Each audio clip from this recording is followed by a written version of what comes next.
সাইয়্যেদ কুতুবের কোনো অপরাধ ছিল না।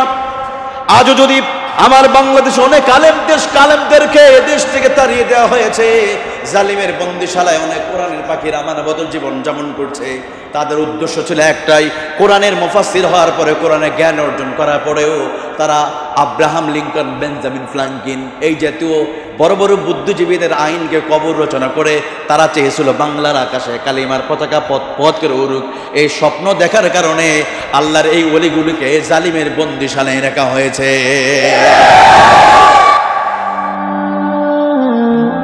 আইইবি মিডিয়া, অপসংস্কৃতি মুক্ত আধুনিক ভিডিও সেন্টার।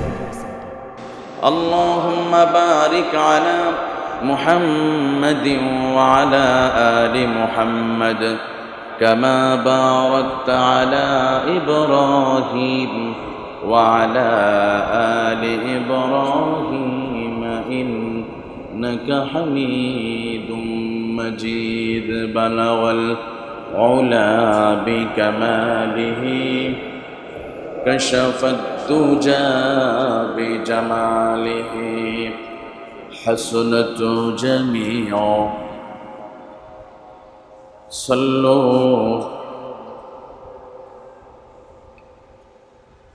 বাতিল সাদ ইবনে ওয়ালি বাতিল সাদ ইবনে ওয়ালি আইয়া समानिही हम जो बर कर चुका है तो इम्तिहा हमारा बलगल उला बि कमालिही कशफत तुजा बि जमालिही हसनत जमीउ खिसालिही सल्लू।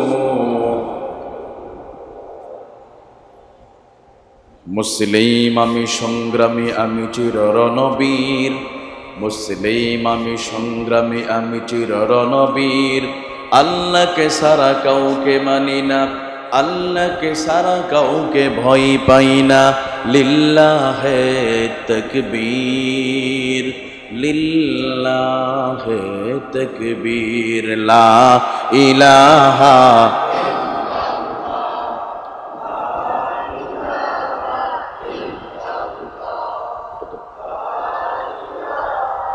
इल्लल्लाहु ला इलाहा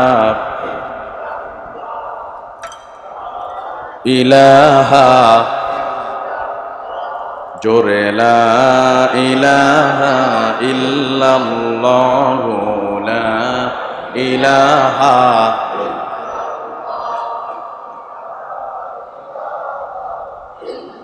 हस्बी रब्बी जल्लल्लाह मा फी क़ल्बी गैरुल्लाह ला इलाहा इल्लल्लाहु ला इलाहा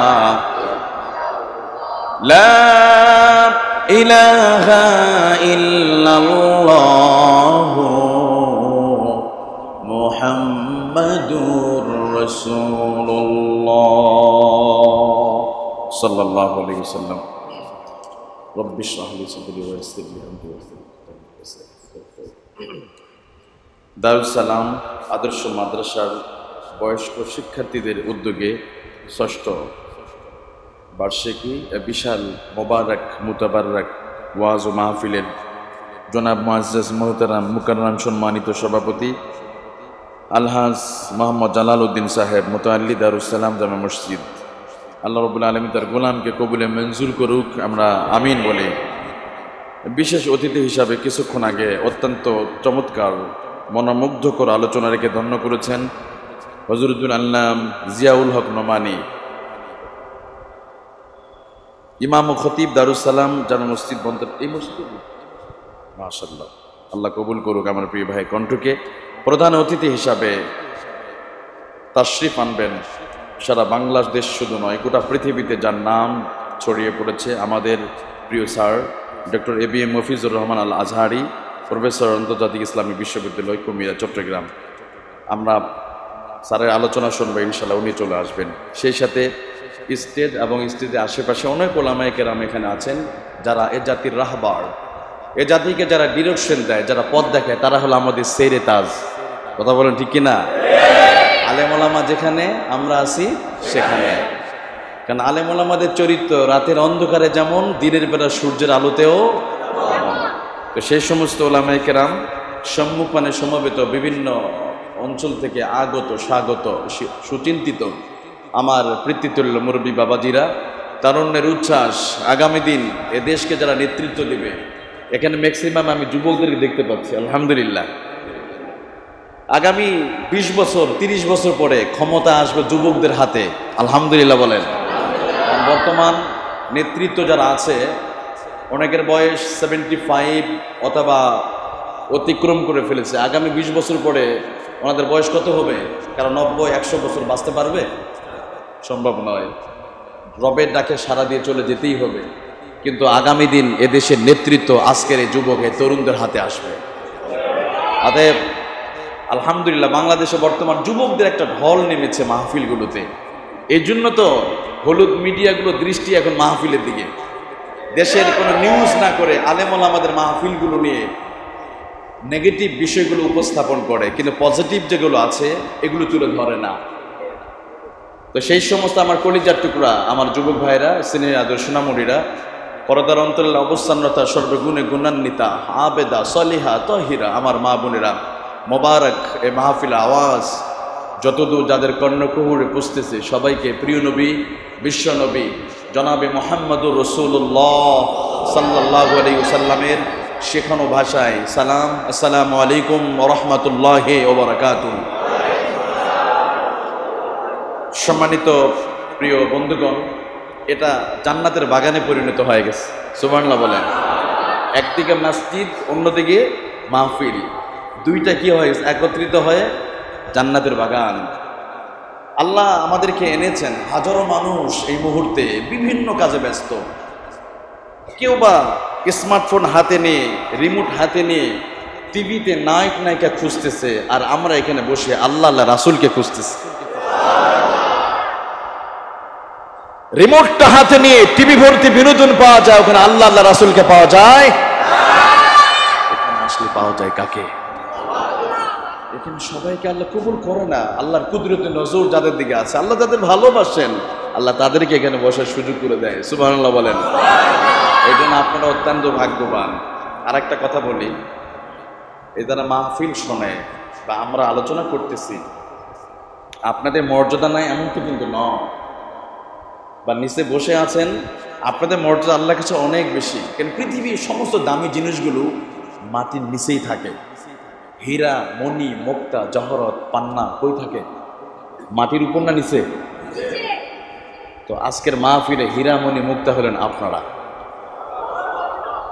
আর এখানে বসে যদি মাঝে মধ্যে আল্লাহর নাম নিয়ে প্রশংসা করতে পারেন, সুবহানাল্লাহ, তাকবীর দিতে পারেন, আপনার এই আওয়াজ পৌঁছা দিবে কে? 1969-এ নীল আর্মস্ট্রং, অলড্রিন আর লাইকা নামক আর একটা কুত্তা নিয়ে ওরা আজ থেকে 70 বছর আগে ওরা চাঁদে গিয়েছিল, তাই না? তাহলে 21শ শতাব্দীর বিজ্ঞান চরম উন্নতি, অগ্রগতি, সমৃদ্ধি, তাদের মূল শক্তি সর্বোচ্চ চাঁদে গিয়েছে। আর আপনি এখানে বসে, একটা হলো মাহফিল, দ্বিতীয় হলো মসজিদ, এই জান্নাতের বাগানে বসে যদি একবার যদি সুবহানাল্লাহ, আল্লাহু আকবার যদি তাকবীর দিতে পারেন, আপনার এই আওয়াজ প্রথম আসমান, দ্বিতীয় আসমান, তৃতীয় আসমান, চতুর্থ আসমান, পঞ্চম আসমান, ষষ্ঠ আসমান, সপ্তম আসমান, সিদরাতুল মুনতাহা পাড়ি দিয়ে আল্লাহর আরশ আজিমে আপনার সুবহান আওয়াজ আল্লাহ পৌঁছা দিবে। চিল্লা করে সুবহানাল্লাহ। বিজ্ঞান 1969-এ চলে গিয়েছে চাঁদে, আর আপনি এখানে বসে শুধু একবার বলবেন তাহাররাউ ইলাল আরশ, আপনি আওয়াজ আল্লাহ আরশ আজিমে পৌঁছায় দেবে। এর জন্য মাঝে মধ্যে একটু সুবহানাল্লাহ বললে কষ্ট হবে, তাকবীর দিলে কষ্ট হবে, কারণ জবান দিয়েছে কে? চলুন না প্রিয় ভাইরা, যে আল্লাহ আমাদেরকে এই ফিতনার মুহূর্তে এ জনপদে লক্ষ লক্ষ মানুষের মধ্যে থেকে বাছাই করে, নির্বাচিত করে, মনোনীত করে যে আল্লাহ আমাদের কবুলে মঞ্জুর করেছেন, ওই আল্লাহর শিখানো ভাষায় তার দেওয়া অপবিত্র জামানে আমরা শুকরিয়া আদায় করে সকলে বলছি আলহামদুলিল্লাহ। লাখো করে দরুদ সালাতু সালাম বর্ষিত হক আকে নামদার তাজদার মদিনা বুলবুল মদিনা নবী মুকাররম নবী মুজাসসাম দু জাহানের সরদার আখিরাতের ব্যারিস্টার বিশ্ব সভার সভাপতি নবী মুহাম্মদুর রাসূলুল্লাহ সাল্লাল্লাহু আলাইহি ওয়াসাল্লামের উপরে নবীর প্রেমে মাতোয়ারা হয়ে দিলটা নরম করে আমরা দরুদ পেশ করছি সাল্লাল্লাহু আলাইহি ওয়াসাল্লাম। সম্মানিত বন্ধুগণ, আমরা শুকরিয়া আদায় করলাম কার? আরো জোরে বলুন, শুকরিয়া আদায় করলাম কার? শুকরিয়া আদায় করলে খুশি হন কে? শুকরিয়া আদায় করলে লাভ হবে কার? একটি লাভ শুরু হয়ে গেছে। কাদের লাভ হবে? আমাদের। তো আমাদের লাভ হলে আমাদের বেশি বেশি শুকরিয়া আদায় করা উচিত। আমরা শুকরিয়া আদায় করে নিচ্ছি। যাই হোক, আমাকে নির্দিষ্ট একটা বিষয় দেওয়া হয়েছে, কোরআন পাঠের ফজিলত। তবে আমি শুধু এই বিষয়ের মধ্যে সীমাবদ্ধ থাকবো না, শুধু পাঠ করলেই সওয়াব এমনটি কিন্তু নয়। এই কিতাব মানলে সওয়াব, পাঠ করলে সওয়াব, অন্যকে পাঠ করানোর বিষয়ে উদ্বুদ্ধ করলে সওয়াব, এই কিতাব 3.5 হাত বডিতে সেট করলে সওয়াব, কিতাবের দিকে তাকালে সওয়াব, ধরলে সওয়াব, রাষ্ট্রের মধ্যে প্রতিষ্ঠা করার প্রাণান্তকর ভাবে চেষ্টা করলেও। তাহলে প্রত্যেকটা বিষয় আলোচনা দরকার আছে না নাই? তো ইনশাল্লাহ আমি একেবারে সময়ের ভিতরে, অল্প সময়ের ভিতরে প্রত্যেকটা বিষয় নিয়ে, কিতাব যেমন পাঠ করলে সওয়াব, মানলে সওয়াব, মানালে সওয়াব, ধরলে সওয়াব, প্রতিষ্ঠা করলে সওয়াব, প্রত্যেকটা বিষয় নিয়ে, এবং কিতাব না মানলে কি হবে, কি পরিণতি হবে, এটা নিয়ে আলোচনা করব, যদি আপনারা একটু দোয়া করে দেন। কারণ এই কিতাব থেকে কথা বলার ক্যাপাবিলিটির যোগ্যতা আমার নেই, কারণ আমার মতো নাদান খাকসার গুনাহগার মানুষ পৃথিবীতে নাই। কেন এই কিতাব এমন একটি কিতাব, আকাশের নিচে জমিনের উপরে সর্বকালের সর্বযুগের সর্বশ্রেষ্ঠ মহাগ্রন্থ আল কোরআন হলো। এই কিতাবের মধ্যে কোনো ভুল আছে? এই কিতাব যা বলে সত্য বলে। কারণ এই কিতাবতে তাফসীর করার ক্ষমতা আমার নাই, যদি না আল্লাহ সাহায্য না করে। আপনারা যদি একটু দোয়া করে দেন, কিছু কথা বলতে পারবো ইনশাআল্লাহ। দোয়া করতে রাজি আছেন না? প্রচন্ড রেগে গেছেন আপনারা, আবার একটু দোয়া করে দেবেন ইনশাআল্লাহ এই কিতাবটা আলোচনা। যাই হোক, সম্মানিত বন্ধুগণ, যেই সময় আমরা আলোচনা বসেছি, পৃথিবীতে এই মুহূর্তে 2টা ডায়লগ চলছে। ডায়লগ হচ্ছে 2টা, গোটা পৃথিবীতে, শুধু বাংলাদেশ নয়। ডায়লগ 2টা কি? Might is right, blood for blood, অর্থাৎ রক্তর বদলে রক্ত, জোর যার মুল্লুক তার। এই 2টা ডায়লগ 1500 বছর আগে প্রাক ইসলাম যুগে, ওই জাহেলি যুগেও এই ডায়লগ 2টা চলতো। জোর যার, ক্ষমতা যার, সবকিছুই তার, এবং রক্তর বদলে রক্ত, সামান্য বিষয় নিয়ে দ্বন্দ্ব লেগেই থাকতো, বছরকে বছর যুদ্ধ লেগে থাকতো। এমন এক, যেই যুগকে বলা হতো the age of ignorance, the age of barbarism, এমন এক অন্ধকার অমানিসা। মানুষদেরকে, নবীজির কোনো সেনাবাহিনী ছিল না, র্যাপিড অ্যাকশন ব্যাটালিয়ন ছিল না, বিজিবি ছিল না, এনএসআই ছিল না, তার একটি ক্ষমতা ছিল। সেই ক্ষমতাটার নাম কি? আরো জোরে বলে, নাম কি? শুধুমাত্র ওই অন্ধকার যুগে কোরআনুল কারীম নামক এই ট্যাবলেট ব্যবহার করে ওই জামানার মানুষগুলিকে তিনি পরিবর্তন করেছেন। সুবহানাল্লাহ বলেন। তাহলে আজকে আমাদের বাংলাদেশ সহ গোটা পৃথিবীতে যখন 2টা ডায়লগ চলতেছে, জোর যার মুল্লুক তার, blood for blood, might is right, এমন সময় এই দেশকে পরিবর্তন করতে হলে এই কোরআন থেকে সেই আইন দরকার আছে না নাই? বিশ্বনবী যেই কোরআন থেকে রুল রেজুলেশন নিয়ে জাহেলি যুগের বর্বর মানুষগুলোকে যখন পরিবর্তন করতে পেরেছেন, আমরাও যদি কোরআন থেকে যদি আইন নিয়ে, কোরআনের বিধান নিয়ে যদি চেষ্টা করি, আমরাও পরিবর্তন করতে পারবো ইনশাআল্লাহ। এই জন্য আসুন এই কিতাবকে, অতএব আমাদের সকলের স্বপ্ন থাকা উচিত, কারণ এই কিতাবের মধ্যে কোনো ভুল নাই। ভুল আছে?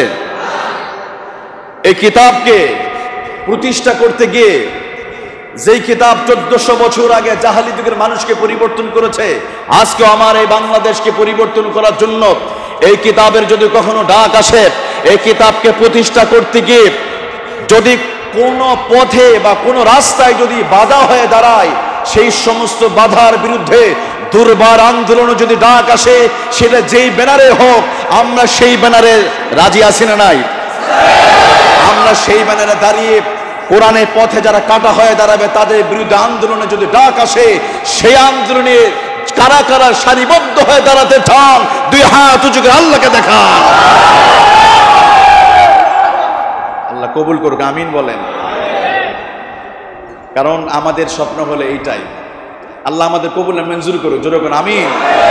কারণ 1400 বছর আগে নবীজি এই আইন দিয়ে তাদেরকে পরিবর্তন করেছেন। আমরা যদি চেষ্টা করি সমাজকে পরিবর্তন করতে পারবো ইনশাআল্লাহ।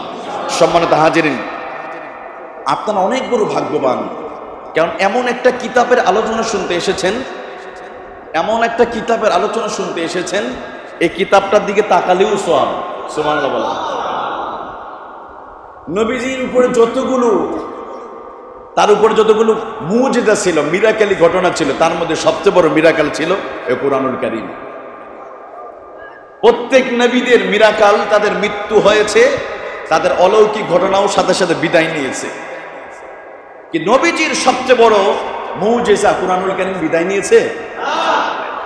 নবী দাউদ আলাইহিস সালাতু ওয়াস সালাম, তার মুজিজা ছিল ওই জামানায় তিনি লোহায় হাত দিলে লোহা গলে লিকুইড হয়ে যেত, যা ইচ্ছা তাই বানাতে পারতেন।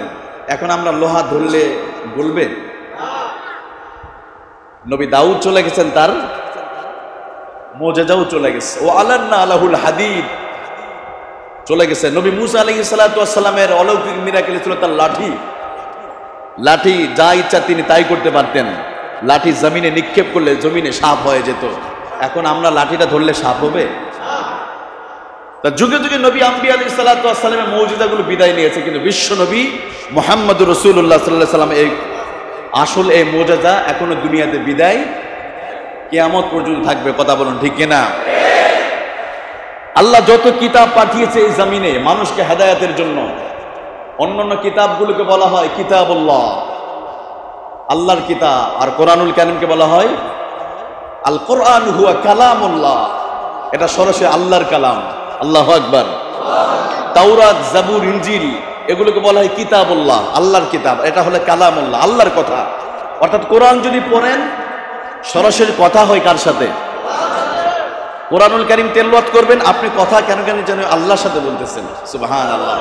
তাহলে সেই কালামুল্লাহ থেকে আমরা কথা শুনবো। আমার সাবজেক্টটাই যেহেতু দিয়ে দিয়েছে, সেই সাবজেক্টে আমি কথা বলবো, কোরআনুল কারীমের ফজিলত। তো কোরআনে যেহেতু ফজিলত জানবো, এর আগে কিতাবটার পরিচয় জানতে হবে না? আচ্ছা, এই কিতাবের পরিচয় আমি দিব না কিতাব দিবে? চলেন না আমার কিতাব থেকে, কারণ আমি তো ভুল করতে পারি, তাই না? কারণ আমরা কাদামাটির মানুষ, ভুল করতেই পারি, কিন্তু কিতাব ভুল করতে পারে না। কিতাব যা বলে সত্য বলে। সুবহানাল্লাহ বলে। দুনিয়ার মানুষগুলো যদি এ কোরআনুল কারীমকে প্রশ্ন করে, কোরআন তোমার পরিচয়টা কি? কোরআন 1400 বছর আগে সুন্দর করে তার পরিচয় কোরআনুল কারীমে তিনি তুলে ধরেছেন। সুবহানাল্লাহ বলেন।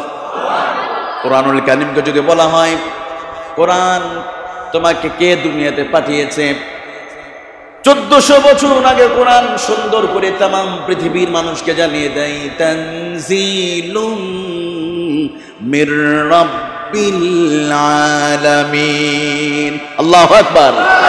এই কিতাব তানজিল, আল্লাহ তাআলা এই পৃথিবীতে পাঠিয়েছে, আমার আল্লাহ আমাকে পাঠিয়েছে। সুবহানাল্লাহ বলেন।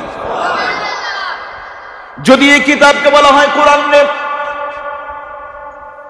তোমাকে কেন দুনিয়াতে পাঠানো হলো, তোমার উদ্দেশ্যটা কি, তোমার মোটিভটা কি? কোরআন 1500 বছর আগে দ্ব্যর্থহীন ভাবে তামাম পৃথিবীর মানুষকে জানিয়ে দিয়েছে, কিতাবুন আনজালনাহু ইলাইকা লিতুখরিজান নাসা মিনাজ জুলুমাতি ইলান নূর। আল্লাহু আকবার।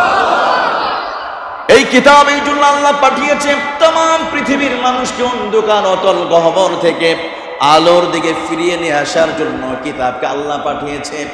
এভাবে কোরআনে কাজ যদি প্রশ্ন করি, কোরআন সুন্দর করে পরিচয় দিতে পারবে। কতক্ষণ ঠিক কিনা? যদি বলা হয় কোরআনে এই দুনিয়াতে কত কিতাব লেখা হয়েছে, কিতাবের লেখকরা কত ভুল করে ভ্রান্তি ছড়িয়ে পড়েছে পৃথিবীর ভিতরে, তুমি একটু বলে দাও তোমার ভিতরে কি কোনো ভুল আছে, তোমার ভিতরে কি কোনো সন্দেহ আছে নাকি? কিতাব সুন্দর করে জানিয়ে দিয়েছে। সুবহানাল্লাহ বলেন। যালিকাল কিতাবু লা রাইবা ফীহি।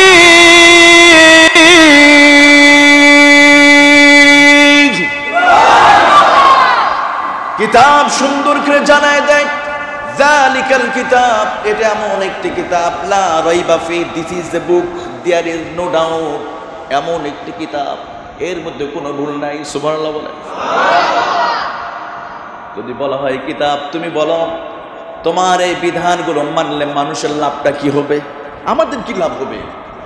বুঝলাম তোমার মধ্যে কোনো নির্ভেজাল যা বিধান আছে সবগুলোর মধ্যে কোনো ভুল নাই, কিন্তু আমাদের লাভটা কি হবে?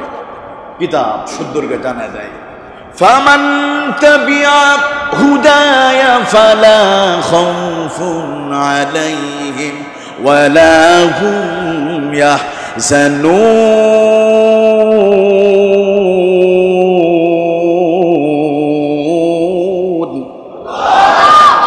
কোরআন বলে দেয় আমার যা বিধান, আমি যা এনেছি, দুনিয়ার মানুষ যদি নত শিরে আল্লাহর বিধানের কাছে যদি তারা আত্মসমর্পণ করে, সারেন্ডার যদি হয়ে যায়, লা খাউফুন আলাইহিম ওয়ালা হুম ইয়াহজানুন, না দুনিয়ায় ভয় থাকবে না আখিরাতে তাদের কোনো ভয় থাকবে। সুবহানাল্লাহ। এভাবে কোরআনের কাছে পরিচয় জানতে চাইলে কোরআন একে একে সব পরিচয় দিয়ে দিবে। সুবহানাল্লাহ বলেন। তো আমরা এতটুকু বুঝলাম, এই কিতাবটা পাঠিয়েছে কে? আল্লাহ। আর আল্লাহ যেহেতু পাঠিয়েছে, আল্লাহর সাথে সম্পর্ক থাকার কারণে এই কিতাবের সাথে যাদের সম্পর্ক হবে তাদের মর্যাদা বাড়িয়ে দেন কে? এই কিতাবের ইলম যারা অর্জন করে, আমার নবী বলেন যেই মানুষগুলো কুরআনুল কারীমকে অর্জন করবে, জ্ঞান অর্জন করবে আল্লাহর পাঠানো কিতাব থেকে, আল্লাহ বলেন ইয়ারফাউল্লাহুল্লাযীনা আমানু ওয়াল্লাযীনা উতুল ইলমা দারাজাত। আল্লাহু আকবার। আল্লাহ বলেন যারা কিতাবের জ্ঞান যারা অর্জন করবে, ইয়ারফাউল্লাহুল্লাযীনা আমানু, আল্লাহ তাদের মর্যাদাও বাড়িয়ে দিবেন। সুবহানাল্লাহ বলেন। শুধু তাই নয়, নবীজি আরো সুন্দর করে বলেন এই কিতাবের জ্ঞান যারা অর্জন করে, যারা কলিজার ভিতরে কোরআনের জ্ঞান অর্জন করে, তাদের জন্য দোয়া করে হাত্তাল হাইতানি ফি জাওফিল মা, গর্তের পিপিলিকাগুলো তাদের জন্য দোয়া করে। সুবহানাল্লাহ বলেন। ওয়া ইন্না লিল মা লা ইস্তাগফিরু লাহু মান ফিস সামাওয়াতি ওয়া মান ফিল আরদ, আকাশে জমিনে যা কিছু আছে এই কিতাবের ইলম যারা বুকে ধারণ করেছে সে আলেমদের জন্য দোয়া করে। সুবহানাল্লাহ বলেন। আর আজকে আমাদের দেশে আলেমদের দেখলেই মানুষ সহ্য করতে পারে না, টুপিদারি দেখলে অনেকে সহ্য করতে পারে না, আছে না নাই? এদের সংখ্যা কম, এদেশের 95% মানুষ টুপিদারির সাথে আছে। কথা কোন ঠিক কিনা? দাড়ি সহ্য করতে পারে না। এখন আপাতত চাকরির ভিতরেও দাড়ি শর্ত হয়ে গেছে, যদিও আরবের ঘটনাটা ওই যুবক প্রকাশ করেছে। অধিকাংশ বিভিন্ন কোম্পানিগুলোতে যাদের মুখে দাড়ি আছে তাদের চাকরি নাই। নাউজুবিল্লাহ বলেন। এটা দুর্ভাগ্য যে আজকে এই কথাটা আমাদেরকে মসজিদে বলতে হচ্ছে। আপনারা জানেন আরবে যে ঘটনা ঘটেছে, গাজীপুরে একজন যুবক ইউনিভার্সিটি পড়ে, নবীদের ভালোবাসায় মুখে কত চমৎকার দাঁড়িয়ে রেখেছে। সুবহানাল্লাহ বলেন। ইন্টারভিউতে সে যথাযথ জবাব দিয়েছে, বলা হলো তুমি চাকরি পাবে, শর্ত হলো একটা, তোমার দাড়িটা কাটতে হবে। দাড়ি কাটতে হবে। ওই যুবক, আমি তার ঈমান দেখে আমার কলিজা ঠান্ডা হয়ে গেছে। এটা আমার বিশ্বাস অদূর ভবিষ্যতে বাংলার জমিনে কালিমার পতাকার পিছনে যারা নেতৃত্ব দিবে আজকের যুবকরা। কতক্ষণ ঠিক কিনা? এই যুবক ইউনিভার্সিটি পরে মাদ্রাসা ছাত্রও নয়, সে পার্ট টাইম জব করতে এসেছিল। সে বলেছে দরকার নেই আমার চাকরি, কিন্তু আমার নবীর সুন্নতকে আমি জবাই করতে পারি না। সুবহানাল্লাহ বলেন।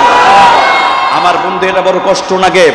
আমার নবীদের সুন্নত, যে দেশের মুসলমান আযান শুনে ঘুমাতে যায়, যে দেশের মুসলমান আযান শুনে ঘুম ভেঙে যায়, এমন 95% মুসলমানের দেশে আরো এদের সাহস হলে কেমনে কথা ঠিক না?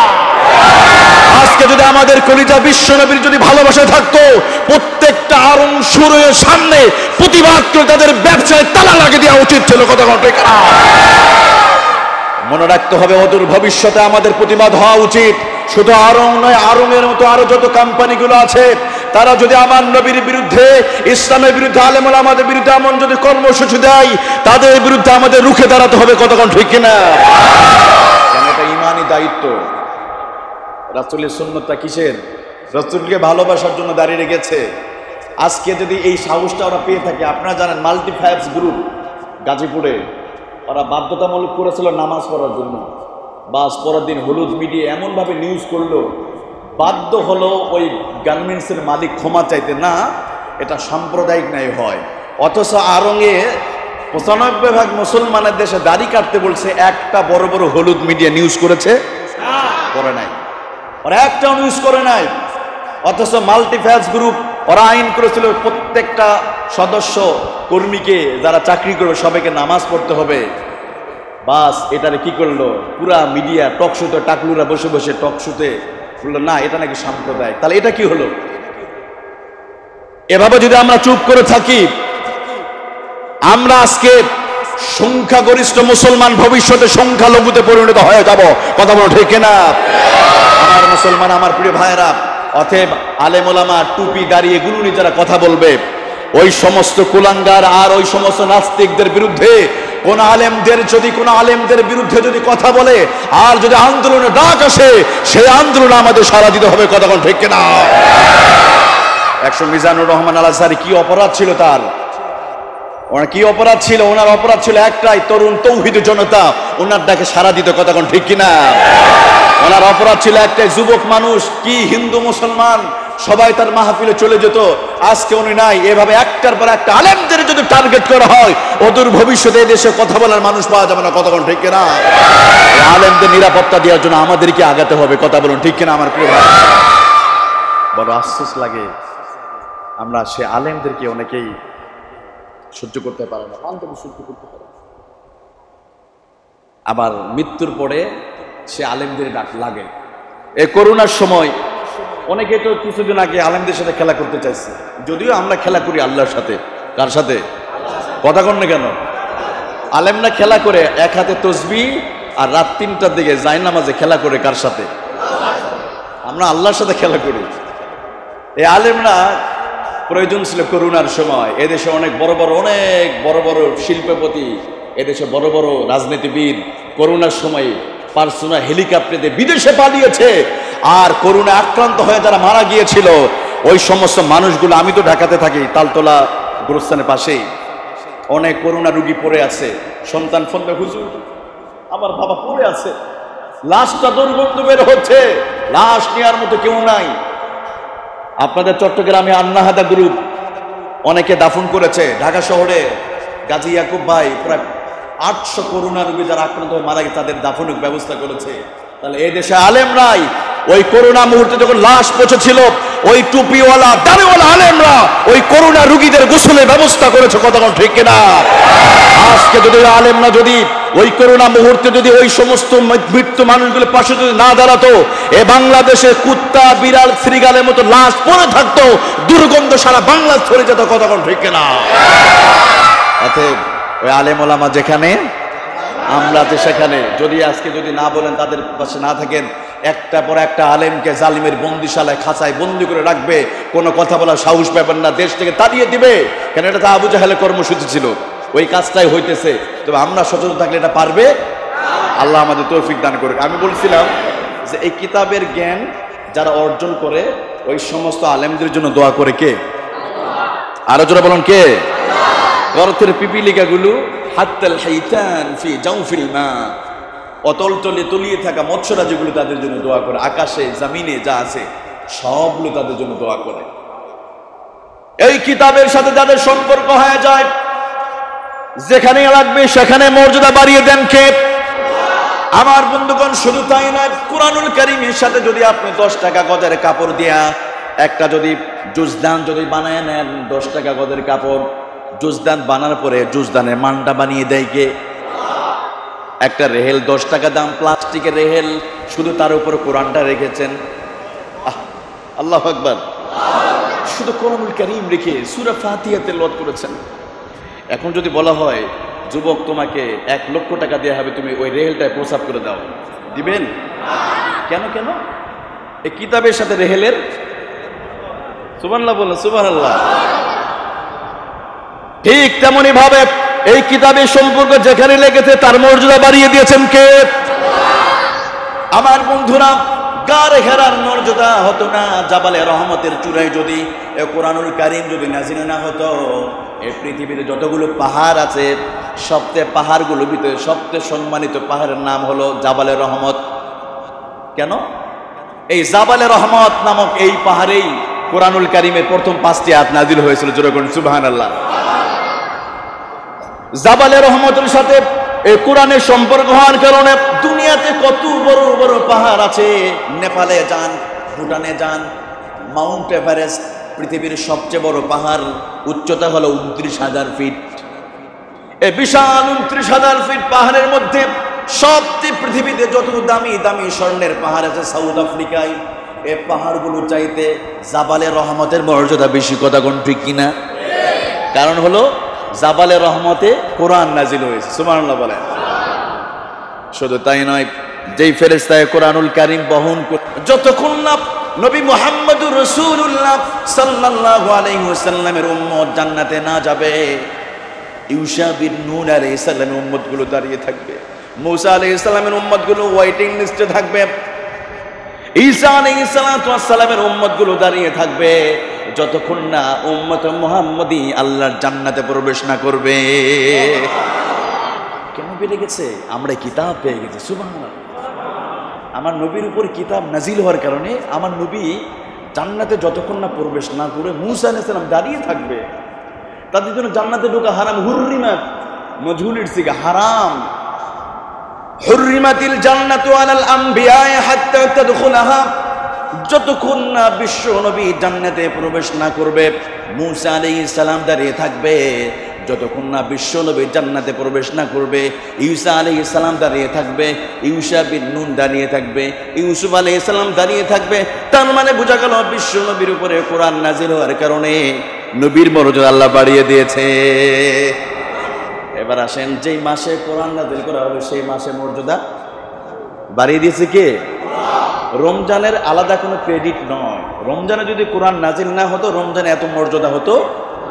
তাহলে আমার রমজানের নিজস্ব কোনো আলো নেই, সেই কোরআনটা আলো ধার করে। যেমন সূর্য থেকে চন্দ্রের নিজস্ব আলো আছে, চন্দ্র সূর্যের আলো ধার করে নিজে চলে, ঠিক রমজান কোরআনের আলোয় আলোকিত হয়ে রমজানের মর্যাদা আল্লাহ বাড়িয়ে দিয়েছে। সুবহানাল্লাহ বলেন। শাহরু রমাদানাল্লাযী উনজিলা ফীহিল কুরআন হুদাল লিন্নাসি ওয়া বাইয়িনাতিন মিনাল হুদা ওয়াল ফুরকান। ঘোষণাকার তাহলে যেই মাসে নাজিল হলো 12 মাসের ভিতরে মাসটা মর্যাদা বাড়িয়ে দিয়েছে কে? শুধু তাই নয় আমার বন্ধুগণ, একটু দিলটা খালা করেন, যেই রাতে কোরআন নাজিল হয়েছে ওই রাতে মর্যাদা বাড়িয়ে দিয়েছে কে? ইন্না আনজালনাহু ফি লাইলাতিল কদরি ওয়া মা আদরাকা মা লাইলাতুল কদর। আল্লাহু আকবার। এই রাতের মর্যাদা এত বাড়িয়ে দিলেন যে 1000 মাস অপেক্ষা উত্তম। সুবহানাল্লাহ। তাহলে এতক্ষণ আমরা বুঝলাম এই কিতাবের সাথে যাদের সম্পর্ক হয়েছে তাদের মর্যাদায় বাড়িয়ে দিই। সুবহানাল্লাহ বলেন। তাহলে আমাদের যদি শরীরের সাথে লাগাতে পারি, কোরআনের আইন যদি নিজের 3.5 হাত বডিতে, রাষ্ট্রে, ক্ষমতায় সব জায়গায় যদি সেট করতে পারি তাহলে পৃথিবীটা জান্নাতে টুকরো হয়ে যাবে। সুবহানাল্লাহ বলেন। তাহলে এই কিতাবটা আমাদের মানার জানার দরকার আছে না নাই? আরো জোরে বলেন। শুধু কিতাবের সাথে স্পর্শ করলেই যদি এত সওয়াব হয় তাহলে কিতাবের ভিতর যা আছে এটা জানা লাগবে না? কিন্তু দুর্ভাগ্য আমাদের বাংলাদেশে 95% মানুষ আননোন দা হলি কোরআন। অধিকাংশ মানুষ কোরআন জানে না, কোরআন পড়ে না, বোঝে না, জানলেও বুঝতে চায় না। কোরআন কেন আল্লাহ পাঠিয়েছে, কি জন্য, কোরআনে কিন্তু কি আছে এটা আমরা জানতে চাই। আল্লাহ আমাদের তৌফিক দান করুক। আমরা যেভাবে তেলাওয়াত শিখবো পাশাপাশি কোরআনের অর্থ জানতে হবে। কোরআনের অর্থ না জানলে লাভ আছে? আল্লাহ একটা চিঠি দিয়েছে, এই চিঠিটা না পড়লে কিভাবে বুঝবেন আপনি আল্লাহ কিতাবের মধ্যে কি দিয়েছে? কারণ এই কিতাবতে পড়লেই তো আপনি হেদায়েত পাবেন। কিছুদিন আগে জাহাঙ্গীরনগর ভার্সিটির একজন লোক প্রশাসন বিভাগের হিন্দু কমিউনিটির একজন মহিলা রীতা কুন্ডু এই কিতাব পড়ে আল্লাহ তাকে হেদায়েত দিয়ে দিচ্ছে। সুবহানাল্লাহ বলেন। সে জানতো এই কিতাবটা ভুলে ভরা কিতাব, কিন্তু কিতাব হাতে নিয়েছে, তার মনের অজানা প্রশ্নগুলো কিতাব একটা পর একটা জবাব দিয়ে দিচ্ছে। সুবহানাল্লাহ বলেন। তাহলে রীতা কুন্ডু কোরআন অমুসলিম হওয়ার পরও কোরআন বুঝে পড়ার কারণে, অর্থ বুঝে পড়ার আল্লাহ তারা হেদায়েত দিয়েছে। আর আমরা বুঝে না পড়ার কারণে জন্মের পর থেকে ঘরের ভিতর কোরআন জুজদানের উপর ময়লা পড়ে গেছে, এভাবে পরিষ্কার করতে হয়। এজন্য আমরা হেদায়েত পাই না। আহা, এই কিতাবকে আমরা অনেকে তাবিজের ঠোসের মধ্যে ভরে রেখেছি। এই কিতাব মরা মানুষের আমরা শোনাই, মানুষ মারা গেলে শুনে, আছে না? দেখুন অনেকে মারা যায়, মারা যাওয়ার পরে গোল হয় আমরা পড়ি। আচ্ছা, কোরআন মরা মানুষের জন্য, জিন্দা মানুষের জন্য? আরো জয় বলেন, মরা মানুষের না জিন্দা মানুষের জন্য? কিন্তু আমরা কি করি? মরা মানুষের শোনাই। এটা সঠিক নয়, আগেই শুনতে হবে। কথা বলুন, ঠিক কিনা? আমার বন্ধুগণ, আমি বলতেছিলাম, এবার আসেন, এই কিতাব ধরলে সব, কিতাবের সাথে সম্পর্ক হয়ে গেলে সব। আর কিতাব যারা তেলাওয়াত শিখবে তাদের কি মর্যাদা একটু জানার দরকার আছে না নাই?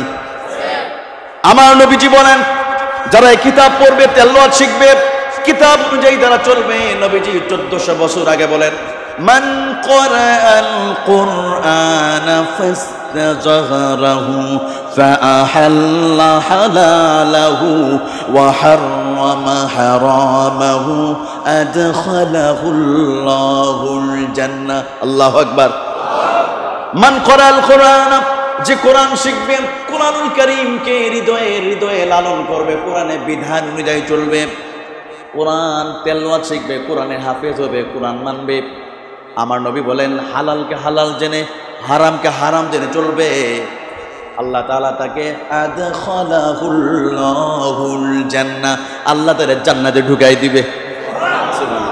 তাহলে কোরআন পড়লে, মানলে কোথায় যাওয়া যায়? জান্নাতে যাওয়া যায়। সুবহানাল্লাহ বলেন। কিন্তু আমাদের দেশে অনেক ভাইরা চীনে যায়, ইউকেতে যায়, ইউএসএ যায়, আমেরিকাতে যায়, যাওয়ার জন্য আইএলটিএস করে, 1000 টাকা খরচ করে কোচিংয়ে ভর্তি হয়, হয় না? সাউথ আফ্রিকা যাওয়ার জন্য, জার্মানিতে যাওয়ার জন্য, কোরিয়ায় যান, কোরিয়ান ভাষা শিখে, জার্মান ভাষা শিখে, নিজের টাকা খরচ করে,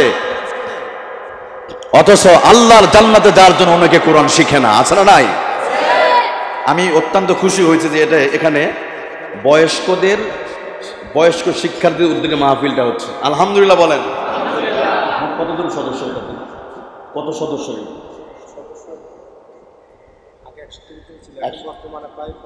50 জন না?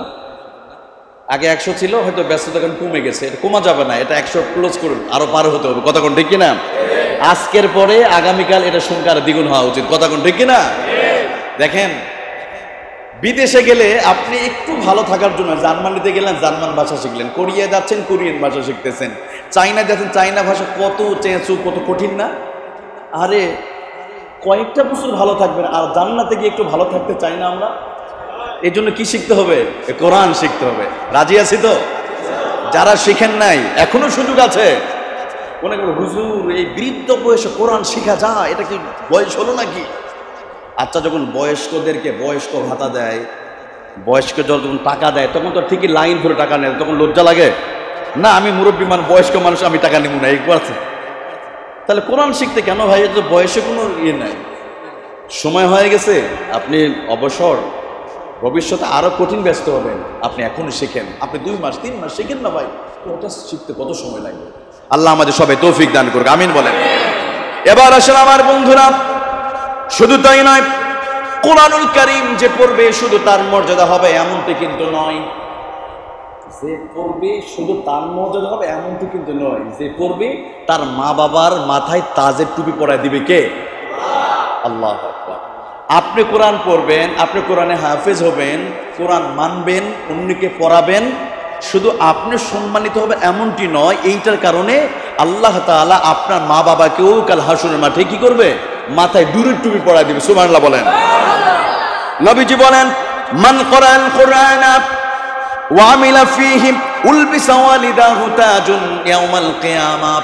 যে কোরআন পড়বে কাল হাসরের মাঠে তাজান ইয়াউমাল কিয়ামাহ, তার পিতা মাতার মাথার উপর মুকুট পরানো হবে। হাসরের মাঠে একদল মানুষের উপর মুকুট দেখে অন্য মানুষগুলো বলবে, কি ব্যাপার, ওই মানুষগুলোর মাথার উপর এত বড় নূরের মুকুট কেন? বলা হবে, তোমাদের মাথায় মুকুট কেন?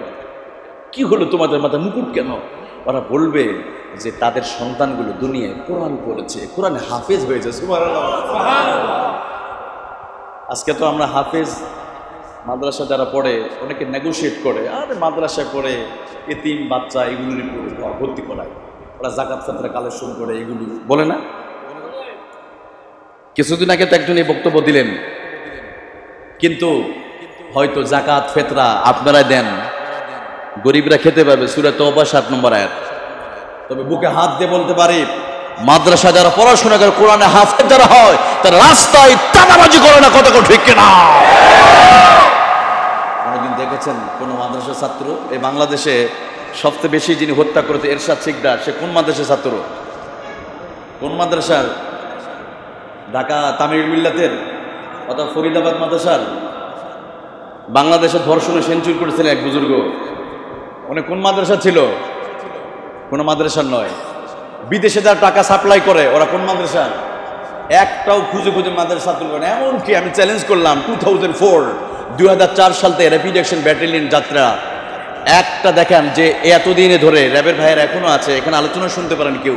চ্যালেঞ্জ করলাম, একজন মাদ্রাসা ছাত্র, কোনো হুজুর, কোনো মাদ্রাসা খতিব, ইমাম, মুহাদ্দিস, মুফাসসির, অধ্যক্ষ, প্রিন্সিপাল কাউকে কোনোদিন র্যাবের ভাইয়ের ক্রস ফায়ার দিয়েছে? তার মানে ওনারা কি করে নাই, এই অপরাধের সাথে সম্পর্ক। কোরআনে জ্ঞান থাকলে এটা করবে না। এই জন্য আমি বলছিলাম আমার বন্ধুরা, যে কোরআন শিখবে, হাফেজ হবে, শুধু তার মর্যাদায় নয়, তার মা বাবাকে আল্লাহ রাব্বুল আলামিন সম্মানিত করবে। এই জন্য একটা সন্তান হলেও হাফেজ বানার দরকার আছে না নাই?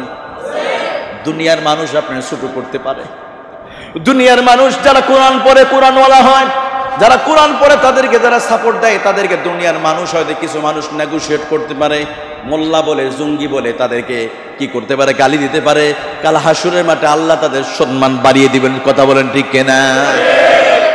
দুনিয়া হয়তো কোরআন হাফেজের বাড়ি ঘর নাই, বাড়ি নাই, একটা জামা পরে, তাদের হয়তো কোনো পোশাক নাই, বাড়িও নাই, 10 তলা বিল্ডিংও নাই, বৃষ্টির পানি টপ টপ করে ঘরে পড়ে। হাসুরের মাঠে আল্লাহ, হাফেজ রে, তুমি দুনিয়াতে কোরআন পড়েছো, দুনিয়াতে তোমার কেউ সম্মান দেয় নাই, কোরআন তোমাকে কেউ মর্যাদা দেয় নাই, অতএব তুমি আজকে কাল হাসুরের মাঠে তুমি কোরআনুল কারীম তুমি পড়তে থাকো, বলা হবে তুমি কোরআন পড়ো। ইকরা ওয়ারতাকি কামা কুনতা তুরাতিলু ফিদ দুনিয়া, তুমি কোরআন পড়তে থাকো যেমনে কোরআন দুনিয়ায় পড়েছো, আর যেখানে তোমার শেষ হয়ে যাবে, ফাইন্নাহু মানজিল আখির, যেখানে কোরআন তেলাওয়াত শেষ হয়ে যাবে, তোমার বিল্ডিংও সেখানে শেষ হয়ে যাবে। সুবহানাল্লাহ বলেন। তার মানে হাফেজ কোরআন, যারা কোরআন পড়ে, শুধু হাফেজরাই নয়, যারা কোরআন পড়ে, যারা কোরআনের শিক্ষার্থী, তারা যখন পড়া শুরু করবে, আলহামদুলিল্লাহি রাব্বিল আলামিন, সূরাতুল ফাতিহা তেলাওয়াত করার সাথে সাথে আল্লাহ বলবেন, হাফেজ রে, এ কোরআনের পাঠক, দুনিয়াতে তোর ঘর ছিল না, বাড়ি ছিল না, শুধু সূরাতুল ফাতিহা তেলাওয়াত করার সাথে সাথে আমি আল্লাহ তোরে 7 তলা বিল্ডিং আমি বানায় দিলাম। সূরা ফাতিহার মধ্যে আয়াত আছে কয়টা? সূরা বাকারা তেলাওয়াত করবে, আনতা মাওলানা ফানসুরনা আলাল কওমিল কাফিরিন। সূরাতুল বাকারার ভিতরে 286টা আয়াতে কারিমা আছে। শুধুমাত্র কোরআনের হাফেজ, কোরআনের পাঠকরা সেদিন সূরা বাকারা তেলাওয়াত শেষ হওয়ার সাথে সাথে আল্লাহ বলবে, হাফেজ, দুনিয়াতে তোর বাড়ি ছিল না, বৃষ্টির পানি টপ টপ করে ঘরের মধ্যে পড়তো, দুনিয়ার মানুষ তোর সম্মান করে নাই, দুনিয়ার মানুষ তোমার ঘৃণা করেছে, দুনিয়াতে তোমার গুল পাতার ঘর, দুপুরে খেলে রাতে খাবার ছিল না, রাতে খেলে দুপুরে ছিল না, তোমার মর্যাদা আমি বাড়িয়ে দিলাম। শুধু সূরা বাকারা তেলাওয়াত করার সাথে সাথে আমি 286 তলা বিশিষ্ট বিল্ডিং এর মালিক আমি আল্লাহ বানিয়ে দিলাম। সুবহানাল্লাহ বলেন। এই যে যারা শিক্ষার্থী, আপনারা যারা এসেছেন এই যে কোরআন শোনার জন্য, এই কিতাবের আলোচনা শুনতে যারা এসেছেন বা সকালবেলা যারা শিখতে আসেন, তাদের মর্যাদা কি জানেন? আল্লাহু আকবার। নবীজি বলেন, وَإِنَّ الْمَلَائِكَةَ لَتَضَعُ أَجْنِحَتَهَا رِضًا لِطَالِبِ الْعِلْمِ, যারা কোরআনে জ্ঞান অন্বেষণ করার জন্য ঘর থেকে যারা বেরিয়ে যায়, যারা কোরআনে ইলম অর্জন করার জন্য, এই যে আপনারা যারা এসেছেন, আপনাদের পায়ের নিচে নূরের ফেরেশতারা নূরের পাখা গালিচা বিছিয়ে দিয়েছে। সুবহানাল্লাহ বলেন। যে ছাত্ররা তালেব ইলম যারা কোরআন শিক্ষা করতে চায় তাদের পায়ের নিচে কি বিছায়? ওয়াইন্নাল মালাইকা লাতাদাউ আজনিহাতাহা রিদাল লিতালিবিল ইলম। আচ্ছা, পৃথিবীতে অনেক বড় ইউনিভার্সিটি আছে, হার্ভার্ড ইউনিভার্সিটি যেটাতে বারাক ওবামা পড়াশোনা করেছেন, অনেক বড় ইউনিভার্সিটি, কেমব্রিজ, অক্সফোর্ড, বাংলাদেশে আছে ঢাকা ভার্সিটি। কত দামি দামি সাবজেক্ট আছে, তাই না? দামি দামি সাবজেক্টে মেডিকেলে পড়াশোনা করে, চট্টগ্রামে মেডিকেল ভার্সিটি, এখানে চট্টগ্রাম ভার্সিটিও আছে। আচ্ছা বলেন তো, কোন ভার্সিটির ছাত্র মেডিকেলে পড়ে, উনি রাস্তায় চলার সময় ওনার পায়ে কি নূরের পাখা বিছানো হয়? কিন্তু এই কিতাবের যারা পাঠক হবে, এই কিতাবের যারা ছাত্র হবে, ওরা যখন রাস্তায় চলে তাদের পায়ের নিচে নূরের পাখা বিছায় দেয় কে? এটা মোল্লার কথা না আল্লাহর কথা? আমার কথার মধ্যে ভুল হতে পারতো, কিন্তু স্বয়ং আল্লাহ নবীদের মাধ্যমে বলেছেন। সুবহানাল্লাহ বলেন। এই জন্য কিতাব শোনার দরকার আছে না নাই? এই কিতাব শেখার দরকার আছে না নাই? শুধু তাই নয়, নবীজি বলেন যারা কিতাব যারা শিখবে, কাল হাসরের মাঠে যেদিন কোনো সাহায্যকারী থাকবে না, এই সূর্য যেদিন আপনার মাথার নিকটে চলে আসবে, আর এখন পৃথিবীতে সূর্যটা আছে 9,30,00,000 মাইল দূরে। এরপর আমাদের গরমের সময় আজকে কি পরিমাণ গরম চলে গেছে, তাই না? আর হাসরের মাঠে নিকটে চলে আসবে, সূর্য নিকটে আসবে, সেদিন সাহায্যকারী কেউ থাকবে না। কিন্তু সেদিন দুনিয়াতে কোরআন পড়েন, কোরআন শিখেন, কোরআন বোঝেন, অন্যকে বোঝানোর চেষ্টা করেন, কোরআন সেদিন সুপারিশ করে আল্লাহ জান্নাতে ঢুকায় দেবে। আসিয়ামুল কোরআন ইয়াশফাআন লিল আবদ। নবীজি বলেছেন ইয়াকুলুল কোরআন রব্বি ইন্নী মানাতুহুন নাওমা ওয়াল লাইল। রব্বুল আলামিন কাল হাসরের মাঠে যেদিন আপনার বিপদে পড়ে যাবেন, কোরআন বলবে আয় আল্লাহ, তোমার এই বান্দা বয়স্ক বৃদ্ধ অবস্থায় অমুক ইপিজেডে চাকরি করতো, বয়স হয়ে গেছে, কিন্তু এরপর মানুষটা কোরআন শিখতে এসেছে, অথবা এই মানুষটি নিজে কোরআন পড়তে পারে নাই, আর একটা ছাত্র দায়িত্ব নিয়েছে, নিজে কোরআন পড়ে নাই, মাদ্রাসার ছাত্রকে সহযোগিতা করেছে, নিজে কোরআন পড়তে পারে না, নিজের সন্তানটারে মাদ্রাসায় ভর্তি করে দিয়েছে, নিজের টাকা মাদ্রাসা দান করেছে।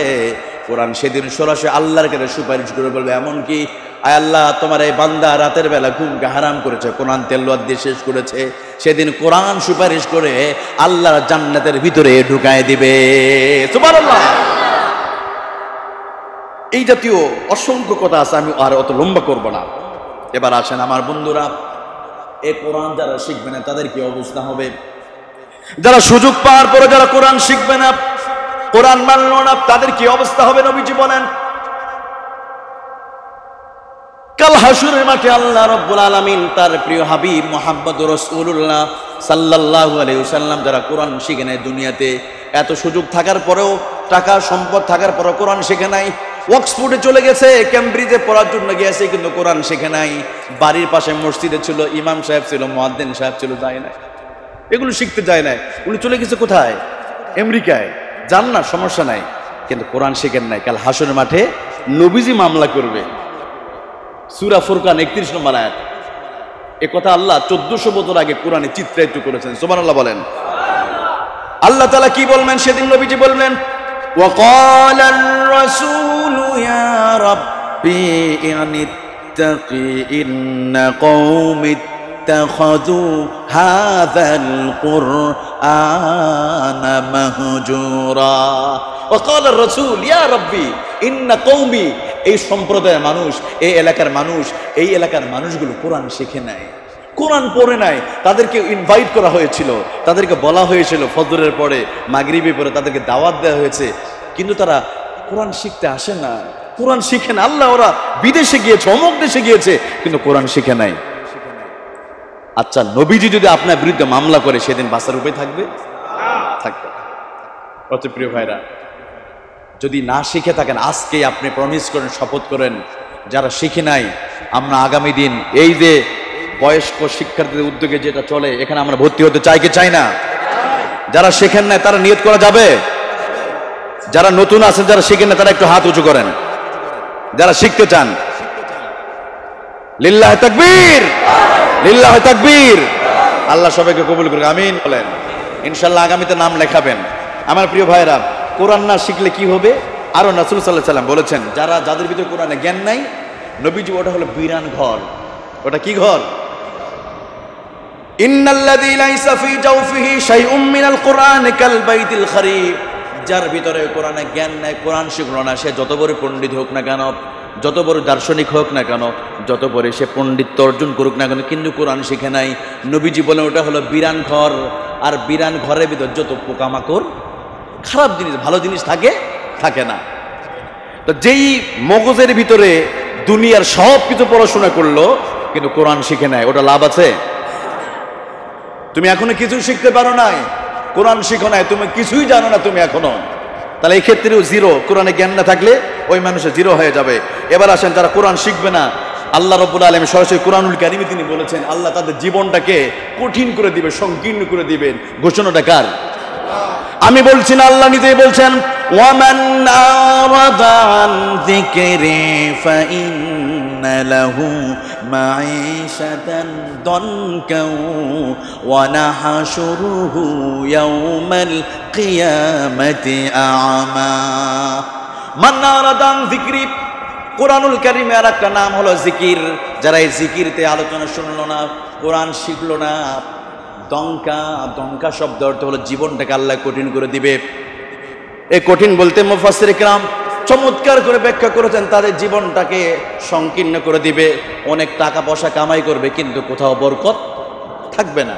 জীবনে শুধু অশান্তি, দুনিয়াতেও কঠিন হবে, আখিরাতেও তার জীবনটাকে কঠিনময় হয়ে যাবে। কোরআন না শিখলে আল্লাহ কঠিন করে দিবেন। শুধু তাই নয়, কাল হাসরে ওই মানুষগুলিকে অন্ধ করে তোলা হবে। নাউজুবিল্লাহ বলেন। বলা হবে এরা কারা? দুনিয়া তো এদের চোখ ছিল, দৃষ্টি শক্তি ছিল, কিন্তু এদের চোখ অন্ধ কেন? মান আরাদা আন যিকরি ফাইন্না লাহু মাঈশাতান দানকা ওয়া নাহশুরুহু ইয়াওমাল কিয়ামাতি আ'মা। চোখগুলো বন্ধ থাকবে। আল্লাহ রাব্বুল আলামিন বলবেন এই মানুষগুলো দুনিয়াতে কোরআন শিখে নাই, কোরআন পড়ে নাই, এই জিকির থেকে আলোচনা শুনে নাই। কথা বলুন ঠিক কিনা? আমার বন্ধুগণ, না, আমরা কোরআন শিখবো ইনশাআল্লাহ বলেন। আর যদি কোরআন না শিখে যদি বাংলায় যদি কোরআন তেলাওয়াত করেন, আমাদের দেশে তো বাংলা পড়ে যে এমনভাবে তেলাওয়াত করলো, তেলাওয়াত সহি নয়। আর সহি ছাড়া যদি তেলাওয়াত করেন,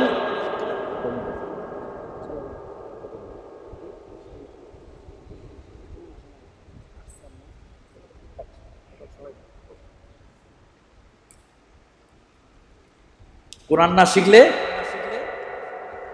আর একটা ভয়াবহ পরিণাম, সেইটা হলো আপনি ভুল করে পড়বেন, কোরআন নিজেই লানত করবে আপনার উপর। নাউজুবিল্লাহ বলেন।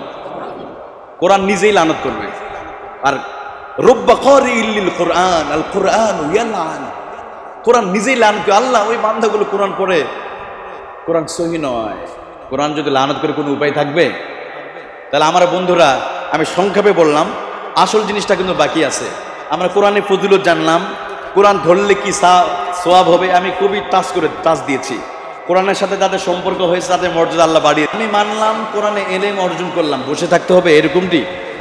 তাহলে নবীজি, তার উপর কোরআন নাজিল হয়েছে, তিনি তো বসে থাকতে পারতেন, কেন তাকে তায়েফের ময়দানে যেতে হলো? কি দরকার ছিল উহুদের ময়দানে যুদ্ধ করার? উনি কোরআন নিয়ে বসে থাকলেই তো হতো, শুধু মসজিদে দাওয়াতি কাজ করলেই তো হতো। কিন্তু তিনি বোঝা গেল কোরআন ওনার উপর নাজিল হওয়ার পরে, কোরআনে জ্ঞান অর্জন করার পরে নবীজি এই কোরআনটাকে আবু জেহেল, উতবা, সাইবাদের আইনকে, কানুনকে কবর রচনা করে এই কোরআনে আইনকে এস্টাবলিশ করার জন্য, কোরআন আইনকে প্রতিষ্ঠা করার জন্য নবীজি নিজেও প্রাণান্তকর ভাবে চেষ্টা করেছে। কথা কথা ঠিক কিনা? তাহলে আমাদেরও দরকার আছে না নাই? এটা হলো সবচেয়ে বড় কাজ। এইটা হলো সবচেয়ে বড় কাজ। কোরআন শেখা সহজ, কোরআন মানা সহজ, কোরআন পড়াও সহজ, শিক্ষা দেওয়া সহজ, কিন্তু অন্যকে মানানোটা এটা আরো বেশি কঠিন। এটা বেশি কঠিন। এটা বলতে চান আপনি? আপনি যদি বলেন আলা লাহুল খালকু ওয়াল আমরু ফাতাবারাকাল্লাহু রাব্বুল আলামিন, যদি বলেন সৃষ্টি যার, রাজত্ব চলবে তার, এই জমিনে মালিককে, বিধান চলবে চার, চলে টাকার, আল্লাহটা চলে। ব্রিটিশের পচা দুর্গন্ধযুক্ত আইন চলতেছে। ডক্টর কামাল সাহেবরা জীবিত আছে, 15 বার সংযোজন বিয়োজন করেছেন। এই সংবিধানটা কোরআনকে বাইপাস সার্জারি করে তৈরি করেছিল। এটাতে শান্তি দিতে পেরেছে? গত 49টি বছরে, এই তো 50 বছরে পা দিবে 26 মার্চ আসতেছে, তাই না? কিন্তু আমরা শান্তি দিতে পেরেছি দুনিয়ার মানুষকে, পারি নাই। তার মানে বোঝা গেল কোরআন ছাড়া শান্তি পাওয়া যাবে না। আর নবীজি এটা দিয়ে তিনি শান্তি প্রতিষ্ঠার জন্য সর্বোচ্চ তিনি কাজ করেন। 40 বছর যাবত নবীজি কোরআন পড়েছেন, কোরআনের দাওয়াত দিয়েছেন। 13টি বছর মক্কাতে তিনি দাওয়াতি তাবলীগের কাজ করেছেন, কোনো বাধা এসেছে? কিন্তু যেদিন নবীজি বললেন সৃষ্টি যার, হুকুম চলবে তার, এবার নবীজি 40 বছর যাকে আল আমিন বলল, পরের দিন নবীজির বিরুদ্ধে তারা অবৈধ ট্রাইব্যুনাল ঘোষণা করে আমার নবীকে মিথ্যাবাদী, আমার নবীকে কাজ্জাব বলা হয়েছে। কথা বলেন ঠিক কিনা? কিন্তু নবীজি বসেছিলেন? ছিলেন। এটা হলো সবচেয়ে বড় কঠিন কাজ। আজকের দুনিয়াতে তাকান আপনি, যারা বলেছিল কোরআন মানার পরে, কোরআনে ইলম অর্জন করার পরে যারা দুনিয়াতে কোরআনে আইন প্রতিষ্ঠা করার জন্য যারা চেষ্টা করেছে, তাকিয়ে দেখেন তারা জালিমের বন্দিশালায় মানবতার খাসায় জীবন যাপন করছে। কথা কোন ঠিক কিনা? আপনি যদি মিশরের দিকে তাকান, সাইয়্যিদ কুতুব রহমাতুল্লাহ আলাইহি তিনি কোরআন শুধু বুঝেছেন এমনটা কিন্তু নয়, কোরআন বোঝার পরে নিজেও কোরআনের একটা তাফসীর লিখেছেন। সুবহানাল্লাহ। ওই তাফসীরটার নাম কি বলতে পারবেন? ফি যিলালিল, আপনারা তো সবই জানেন এই জায়গায়, কিন্তু ওয়াজ করার দরকার কি? আলহামদুলিল্লাহ বলেন। তাহলে কেমন পণ্ডিত ছিল, কোরআনে জ্ঞান অর্জন করার পরে নিজে তাফসীর লিখেছেন। ওনার অপরাধ, এরপরে কি করলেন? মিশরের জমিনে কোরআনে আইনকে এস্টাবলিশ করতে হবে, সে আন্দোলনে যোগ দিলেন। এবার সাইয়্যিদ কুতুব হয়ে গেল আসামি, ফেরারি আসামি, জেলখানায় বন্দি রাখা হলো, তাকে ফাঁসির কাছে ঝুলানো হলো। নাউজুবিল্লাহ বলেন। সাইয়্যিদ কুতুবের কোনো অপরাধ ছিল না। আজও যদি আমার বাংলাদেশে অনেক কালেমদেরকে এদেশ থেকে তাড়িয়ে দেওয়া হয়েছে, জালিমের বন্দিশালায় অনেক কোরআনের পাখির আমানবত জীবন যেমন করছে, তাদের উদ্দেশ্য ছিল একটাই, কোরআনের মুফাসসির হওয়ার পরে, কোরআনে জ্ঞান অর্জন করার পরেও তারা আব্রাহাম লিঙ্কন, বেঞ্জামিন ফ্রাঙ্কলিন এই জাতীয় বড় বড় বুদ্ধিজীবীদের আইনকে কবর রচনা করে তারা চেয়েছিল বাংলার আকাশে কালিমার পতাকা পথ করে উড়ুক। এই স্বপ্ন দেখার কারণে আল্লাহর এই ওলিগুলিকে জালিমের বন্দিশালায় রাখা হয়েছে। কথা বলো ঠিক কিনা? আমার বন্ধুরা, এটাই হলো আসল দাওয়াতি কাজ। বিশ্বনবী এই কাজটি করেছেন। এই জন্য আমার নবী বলেন, মান তামাসসাকা বিসুন্নতি ইনদা ফাসাদি উম্মতি ফালাহু মিয়াতু আজরুন শাহীদ। আমার একটা মরা সুন্নাহ যদি কেউ জিন্দা করে, 100 জন গলা কাটা মুজাহিদ ইসলামের জন্য যারা শহীদ হয়ে যাবে তার মর্যাদা পাবে। সুবহানাল্লাহ বলেন। এই হাদিসটা 95% আমাদের মতো আলেমরা সঠিক ব্যাখ্যা করি না। কোন সুন্নাহ বলেন তো? বাংলাদেশে কোন সুন্নাহটা মরে গেছে?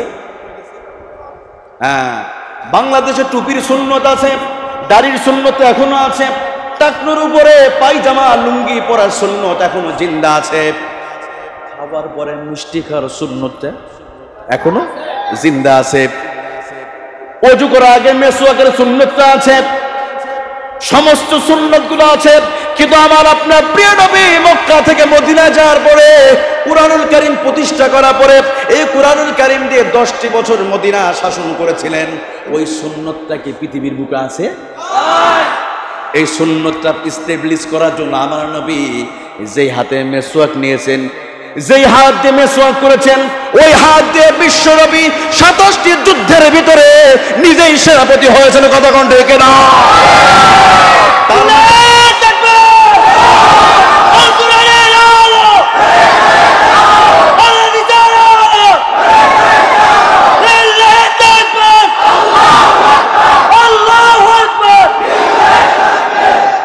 তার মানে বোঝা গেল শুধু মেসওয়াক করলে হবে না, সময় আসতে পারে মেসওয়াকটা ফেলে দিয়া হাতে তলোয়ার নিয়ে দিনকে প্রতিষ্ঠার জন্য সামনেও যাওয়া। আর আমার নবী তো কোনো মানবাধিকার লঙ্ঘন করেন নাই। কারো বাড়িতে তিনি আগুন লাগিয়েছেন, কারো জায়গা দখল করেছেন। এরপরে কেন বিশ্ব নবীকে তায়েফের ময়দানে একবার নয়, দুইবার নয়, তিনবার তাকে বেহুশ করে জমিনে ফেলে দেওয়া হলো?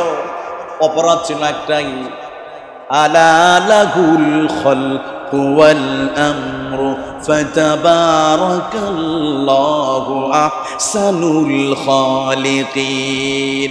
বিশ্বনবীর স্বপ্ন ছিল একটাই, জমিন যার বিধান চলবে তার। কথা বলুন ঠিক কিনা?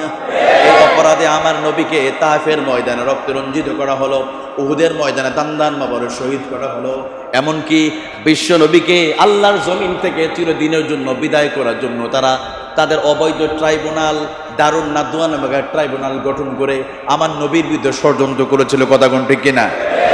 আচ্ছা বলেন তো, তাদের ষড়যন্ত্র কাজে লেগেছে? কথা বলেন।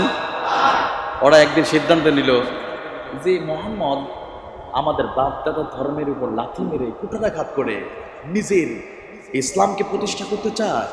এত বাধা দিলাম, তার পাগল বললাম, তারে মিথ্যাবাদী বললাম, কত মামলা করা হামলা করা হলো, শিয়াবে আবি তালিবের বন্দি রাখা হলো, এরপর তো মানুষ দলদল ইসলাম গ্রহণ করছে।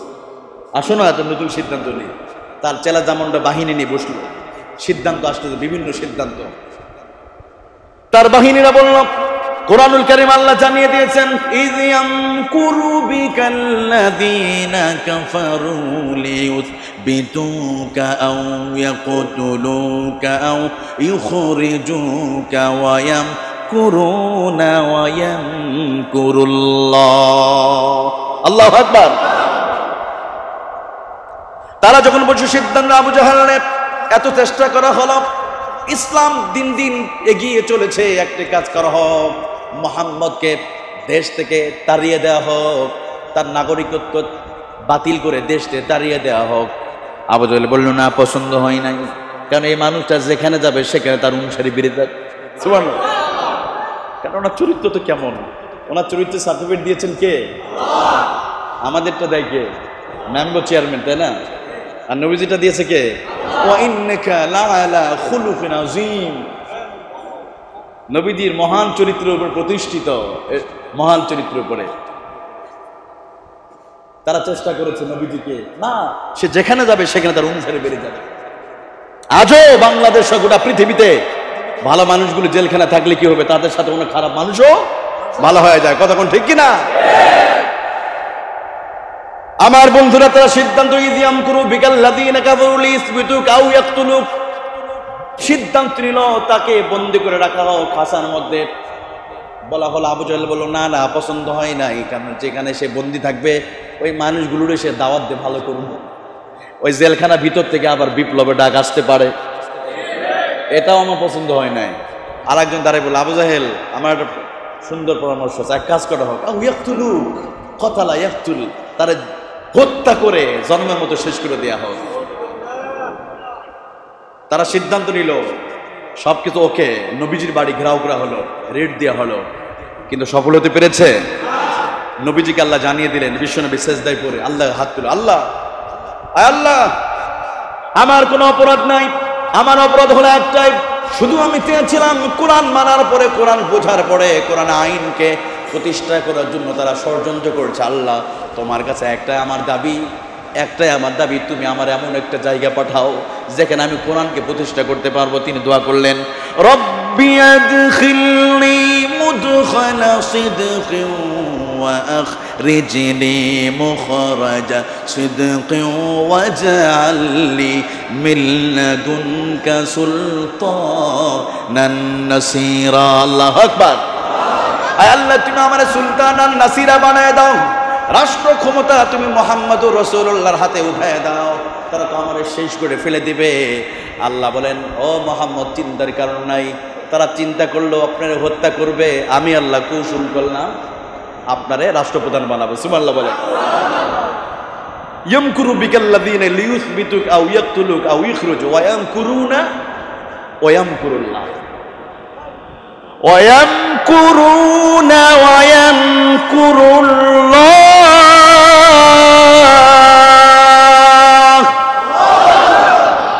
আল্লাহ তাআলা বলেন, তারা চিন্তা করলে আপনারা হত্যা করবে, আমি আল্লাহ সিদ্ধান্ত নিলাম, কৌশল করলাম, আপনারা শুধু বাঁচাবোই না, নতুন একটা দেশে প্রধানমন্ত্রী আমি বানায় দিব। সুবহানাল্লাহ বলেন।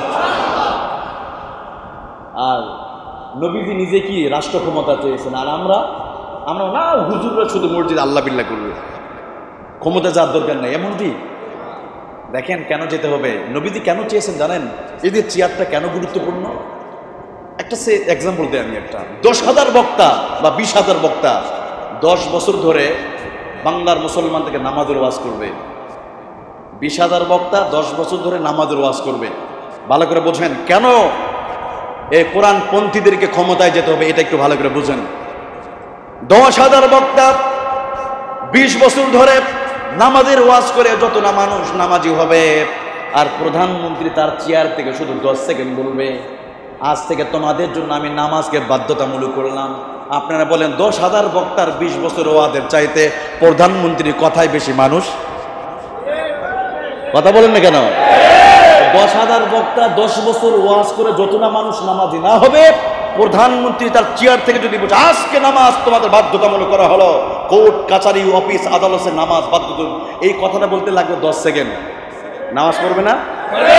না পড়লে ওই যে সাইজ আছে, তখন ভয় কি করবে? এই জন্য এখানে যেতে হবে। নবীজি সুলতান নাসিরা বলেছেন, চেয়েছেন, তাহলে আমরা চাবো না? দেখবেন যারা কোরআনপন্থীরা যতদিন তাম পৃথিবীতে, বাংলাদেশে তাম পৃথিবীতে কোরআনপন্থীরা যাদের ভিতরে কোরআন ছিল, তারা যখন মন্ত্রিত্ব পালন করেছে তাদের ভিতরে দুর্নীতি পাওয়া যায় না। কথা ঠিক না? কলিজার ভিতরে কোরআন থাকলে ওরা ভেজাল দিতে পারে? এই জন্য আমার বন্ধুগণ, নবীজি কুরআনুল কারীমের সবচেয়ে বড় এই কঠিন মিশনটা তিনি বাস্তবায়ন করতে গিয়ে তিনি এই কথাটি বলেছিলেন, মান তামাসসাকা বিসুন্নতি ইনদা ফাসাদি উম্মতি ফালাহু মিয়াতু আজরুন শাহীদ। পৃথিবীতে এমন একটা সময় আসবে আমার সুন্নাহগুলো শেষ হয়ে যাবে, এমন সময় মরা সুন্নাহকে যারা জিন্দা করার জন্য যারা চেষ্টা করবে, প্রচেষ্টা করবে, ওই মানুষগুলো যদি শহীদ হয়ে যায়, তারা যদি মারা যায়, 100 জন মুজাহিদ আল্লাহর জন্য কুরবান হয়ে গেলে, রক্ত দিলে যে ফজিলত লাভ করবে, ওই ব্যক্তি তার চেয়ে বেশি সওয়াব পেয়ে যাবে। সুবহানাল্লাহ বলেন। তাহলে বোঝা গেল সব সুন্নাতগুলো আমাদের দেশে একটা সুন্নাত নাই। কোন সুন্নাত? নবীজি মদিনায় এসে 10 বছর কোরআন দিয়ে শাসন করেছে, এই সুন্নাতটা আছে? তাহলে এই সুন্নাতকে প্রতিষ্ঠা করতে গিয়ে যারা রিমান্ডে যাবে, যারা নিজের জীবনকে উৎসর্গ করে দিবে, নিজের সম্পদ যারা ব্যয় করবে, কথা দিয়ে শ্রম দিয়ে যে যেভাবে প্রাণান্তকর ভাবে কোরআনের শাসনকে প্রতিষ্ঠা করতে গিয়ে যারা কষ্ট শিকার হবে, জীবন দিবে, আল্লাহ তাদেরকে মর্যাদা দিয়ে দিবেন। কথা বলুন ঠিক কিনা? দুনিয়াতে আখিরাতে তারা চলে যাবে। আল্লাহ রাব্বুল আলামিন বলেন, তোমরা হয়তো মনে করেছো তারা মারা গেছে, আসলে তারা মারা যায়নি, তারা জীবিত। সুবহানাল্লাহ বলেন। আমার বন্ধুগণ, তাহলে আমরা সুন্দর করে বুঝলাম, কোরআন মানলে সওয়াব, পড়লে সওয়াব, ধরলে সওয়াব। কোরআনের দিকে আবার আসেন, কোরআনের দিকে তাকালেও সওয়াব আছে না নাই? নবীজি বলেন, আন-নাজরু ইলা সালাসাতি আশিয়া, 3টা জিনিসের দিকে তাকালে মানুষের গুনাহ মাফ হয়ে যায়। সুবহানাল্লাহ বলেন। একটা হলো আন-নাজরু ইলাল কাবা, বান্দা যখন কাবার দিকে তাকায় তার গুনাহগুলো মাফ হয়ে যায়। আন-নাজরু ইলাল ওয়ালিদাইন, বান্দা যখন তার মা বাবার চেহারার দিকে তাকায়, বিশ্ব নবী বলেন মা বাবার চেহারার দিকে তাকাতে দেরি হবে, আহারে তার জীবনের গুনাহগুলো মাফ করতে দেরি হবে। আন-নাজরু ইলাল মাসহাফ, যে কোরআনের অক্ষরের দিকে তাকাবে, এভাবে তাকাবেন, আপনার গুনাহ মাফ হয়ে যাবে। সুবহানাল্লাহ বলেন। তাহলে এটা পড়ার দরকার আছে না নাই? এটা ছিল আমাদের হাতে থাকা উচিত, কিন্তু দুর্ভাগ্য আজকে আমাদের হাতে এখন আছে স্মার্টফোন আর রিমোট। মুসলিম যুবকদের হাতে আজকে কোরআনকে ফেলে দিয়ে আজকে মুসলিম যুবকদের হাতে ইয়াবা ট্যাবলেট আছে। কথা কোন ঠিক কিনা? যতদিন মুসলিম যুবকদের হাতে কোরআন ছিল, যতদিন তারা কোরআন পড়তে, সকালবেলা একটা দিন আমরা দেখতাম ফজরের পর আহারে ছোট ছোট বাচ্চাগুলো জুজদানে কোরআন ঝুলাইয়া নিয়ে এক গ্রাম থেকে আর এক গ্রামে কোরআন পড়তে যেত। এখন এই দৃশ্যটা আছে? সকালে পরে আমরা কোরআন শুনতাম, কোরআন শুনেছি। এখন ফজরের পরে সারেগামার আওয়াজ পাওয়া যায়, ইসলাম জলসা জি বাংলা আওয়াজ পাওয়া যায়। এখন ঘর থেকে কোরআনের আওয়াজ আর পাওয়া যায় না। কথা বলো ঠিক কিনা? একসময় আমার মা বোনেরা সকালবেলা কোরআনের আওয়াজ আমরা শুনতাম, বৃদ্ধ বাবাজিরা, মায়েরা কোরআনের সুরভিত কণ্ঠ তাদের জানালা দিয়ে ভেসে আসতো। এখন আর আসে না, এখন ইস্তার জলসার আওয়াজ পাওয়া যায়। সকালবেলা কারা শুনে জানেন? রাতের বেলা ইস্তার জলসা তারা দেখতে পারে নাই, সকালবেলা কাজা আদায় করে। এই এলাকা আবার নাই, মনে হয় ইস্তার জলসা নাই, এদিকে আছে। চিন্তা করেন, যেদিন থেকে 1983 সালে মনে হয় আপনার রঙিন টিভিটা এসেছে বাংলাদেশে, এরপরে দেখেন এই টিভি যেদিন থেকে ঘরে ঢুকেছে সেদিন ঘরে শান্তি নাই। সকালবেলা যেদিন থেকে বাচ্চারা স্কুলে যাওয়ার আগে কোরআন শিখতে যেত, যে স্কুলে পড়েছে সেও মুক্তবে যেত, আজকে এই মুক্তবগুলো বন্ধ হয়ে গেছে। মসজিদের সেক্রেটারি সাহেব, সভাপতি সাহেব, মুয়াজ্জিন সাহেব যদি এক ওয়াক্ত আজান দিতে দেরি হয় 5 মিনিট, ইমাম সাহেব দেরি হয় বাপরে বাপ, কঠিন হুঙ্কার, কিন্তু মক্তবের খোঁজ খবর নাই। মক্তবে কষ্ট করে পড়া, একটু বেতনটা বাড়া দিবি, এটা নাই, এইটা খোঁজ কারো নাই। এমন ভাবে বর্তমান কিন্ডারগার্টেন স্কুলগুলো শুরু হয়েছে, যখন মুসলমানের সন্তানগুলো সকালে কোরআন শিখতে যাবে সেই সময় কিন্ডারগার্টেন আর আনন্দ স্কুল, ব্রাক স্কুল শুরু হয়েছে। আর যেদিন থেকে আমাদের সন্তানগুলো সকালে কোরআন শোনা বাদ দিয়েছে, সেদিন থেকে তারা রাস্তার মোড়ে মোড়ে ইফটিজিং করা শুরু করেছে। কথা কোন ঠিক কিনা? আর এত চেষ্টা করে ইফটিজিং বন্ধ হয়েছে? হয় নাই। 49 বছর ধরে, এই তো কয়েকদিন পরে 50-এ পা দিব। আমাদের ধর্ষণ বন্ধ হয়েছে বাংলাদেশে? আরো আগের তুলনায় বাড়ছে। শুধু বাড়ে নাই, মেয়েরা মৃত্যুর পরেও কোনো রেহাই নাই, মরার পরেও ধর্ষণ করা হয়েছে। 2020 সাল 10 অক্টোবর একজন মহিলা মারা গিয়েছিল, তাকে মৃত্যুর পরে ওই কুলাঙ্গার 82 বার কয়েকজন মরা লাশের সাথে জিনা করছে। নাউজুবিল্লাহ বলেন। তাহলে 49 বছর ধরে আমরা বিচার করলাম, ধর্ষণ বন্ধ করতে পারি নাই। আর কোরআন শিখি নাই, বাচ্চাদের শুনাই নাই। কয়েক টাকার একটা হলো কোরআন অনুযায়ী বিচার করি নাই, বাচ্চাদের কোরআন শোনাতে বিরত রেখেছি, ঘরের ভিতরে স্টারগুলোটা ঢুকিয়েছে, বাস ধর্ষণ আগের তুলনায় বেড়ে গেছে। কথা বলুন ঠিক কিনা? তবে ধর্ষণ বন্ধ করার জন্য বেশি কিছু লাগবে না। এ ধর্ষণ বন্ধ করার জন্য 50 বছর লাগবে না। এ ধর্ষণ বন্ধ করার জন্য 50 মাস লাগবে না। এ ধর্ষণ বন্ধ করার জন্য 49 দিন লাগবে না। 49 মিনিটের ভিতরে এ বাংলাদেশে ধর্ষণ বন্ধ হয়ে যাবে। যদি আমরা কোরআনুল কালিমায় পার্লামেন্টে নিয়ে কোরআনে আইন দিয়ে যদি বাংলাদেশের বিচার করা যায়, 49 মিনিটের ভিতরে ধর্ষণ বন্ধ হয়ে যাবে। কথা ঠিক কিনা? অতএব কারা কারা চান?